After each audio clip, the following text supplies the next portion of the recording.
এই কেকের ক্লাসটা করতে চাচ্ছেন আমাদের ফেসবুক পেজ আঞ্জুমস কেকের মধ্যে ইনবক্স করে ফেলবেন। মডারেটর বাকি সব ডিটেলস হচ্ছে আপনাদেরকে জানিয়ে দিবে। তো এপ্রিলের 20 তারিখ থেকে স্টার্ট হচ্ছে, সময় খুবই কম, আর কারণ আমাদের অফলাইন সবসময় হচ্ছে বুকড হয়ে যায়। তো যারা অফলাইন করবেন তাড়াতাড়ি করে হচ্ছে আপনাদের সিটটা কনফার্ম করে ফেলবেন। আর অফলাইন শুধুমাত্র চট্টগ্রামের মধ্যে হবে, আর অনলাইন হচ্ছে আমাদের ফেসবুক গ্রুপ লাইভের মধ্যে হয়ে থাকবে। এখন দেখতে পাচ্ছেন আমি কেকটার উপরে হচ্ছে গানাশ এড করে দিয়েছি, যেহেতু এটা বলেছিলাম ফুল চকলেট কেক, উপরে আরো বেশি করে গানাশ এড করে দিয়েছি। আর একটা 2D নোজেল দিয়ে আমি উপরে একটা ডিজাইন করে দিয়েছি। আপনারা যারা আমার পেজ ফলো করেন তারা কিন্তু এই কেকটা অনেকবারই দেখেছেন, কারণ এটা প্রত্যেক মাসে আমার 3 থেকে 4টা মিনিমাম অর্ডার থাকে, কারণ এটা সবাই খুবই পছন্দ করে ওভারলোডেড চকলেট কেকের ক্ষেত্রে। উপরে বেশি করে আমি চকলেট চিপস দিয়ে দিয়েছি। আমি কখনো চকলেট চিপস দেওয়ার সময় কিপটামি করি না, যত মন চাই বা মনে হয় যে না আমার জায়গাটা ফুলফিল করতে হবে, আমি অতটুকু পরিমাণ চকলেট চিপস দিয়ে থাকি।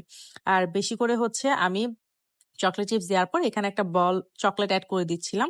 এই বল চকলেটটা এড করে দেওয়ার পর না কেকের ফুল লুকটা চেঞ্জ হয়ে যায়, আর কেকটা দেখতে অনেক বেশি সুন্দর লাগে, আর ওভারলোডেড চকলেট কেক লাগে। আমার এই কেকটা ফুল রেডি। লাস্টে দিয়ে আমি নামটাও বসিয়ে দিয়েছিলাম, যেটা আমাকে ভাইয়া লিখতে বলেছিল। আপনারা অবশ্যই জানাবেন যে আজকের এই কেকটা দেখতে কেমন লেগেছে। আল্লাহ হাফেজ।